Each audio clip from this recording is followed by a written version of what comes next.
there's been years that, we had really good records and we felt like we left a lot out there. And there's been years where maybe our record wasn't so pretty, but we made sure that we did everything that we could. And that's, at the end of the day, effort, attitude, and toughness. That's all we're going to ask from our guys. And if they bring that, they're going to be in the fight. It is a testament to Derek Doherty and staff the degree to which a once historically unremarkable Fort Madison program has become now a regional standard bearer for consistently putting good gridiron product on the field, year in and year out. What has eluded the Bloodhounds to this point, however, is that difficult next step into greatness, one they will again try to take this fall with a savage schedule and massive roster overturn as complicating factors. We're replacing 9 offensively, 9 defensively. We weren't really sure going into today what we were going to look like, and for day one, we were really happy. It's all mentality, we got to just believe that we can win, and the guy ahead of you got to be able to beat. Yeah, we graduated a great class, 13 guys that were dogs. So they're not replaceable, but we know that these guys have done everything that they can to learn from them. Granted, what the Hounds graduated in the way of name brand talent is significant. Still, the overall pool of ingredients that can be used to bridge those gaps reads far more intriguing in person than it may on paper. I feel like this group has a lot of heart, and I feel like we just give it all on the field, so I feel like that's going to pay off, and we're going to get a lot of W's. I think we can be. The people that are starting right now have been putting in the work all summer like they should be. We lost a big group of guys last year, but I think we have good kids stepping up.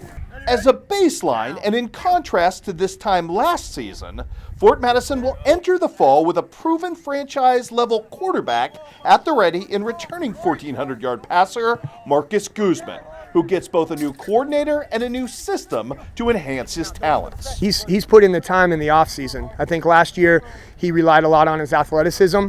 He's got a great football brain, and he's starting to understand the offense more and what we need of him. And just seeing him develop mentally, we're really excited about that. Guzman's primary targets will all have new names this season, but Fort Madison's area standard performance expectations for wide receivers could give rise to a whole new crop of stars. These are the same guys I played 8th grade football with, so a lot of chemistry. Brody Cashman, going to be one of my favorite receivers. Tristan Marshall in the backfield, he's a bulldozer. We're letting everybody get the ball a little bit. Tristan's looking good, catching the ball a lot too.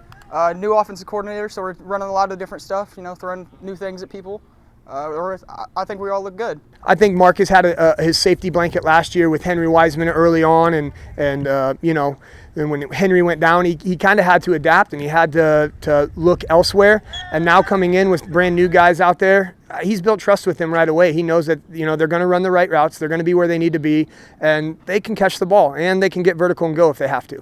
And entering his senior season, Tristan Marshall now feels perfectly on brand to fill simultaneously massive shoes, both as the primary ball carrier and an apex predator linebacker. Never comparing guys, but he does remind me a lot of Sego. He can play both sides of the ball. He surprised us like Sego did. But yeah, he's just a physical kid. He likes the game of football, and he just wants to play every snap he can get. The most important tipping point for the Hounds moving forward could well be the quality of line play, as the hits taken up front were some of the most damaging on the team. But the early returns in the trenches signal that the new guys in the mix certainly mean business. Well, all of us have been putting in the work in the offseason. We've been here since day one this summer. We've just been in the weight room also.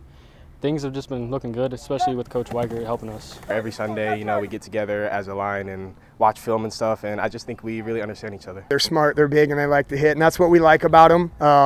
They're eager for their opportunity. They were behind some really good guys, and like I said, they've learned a lot, and they're ready for their turn.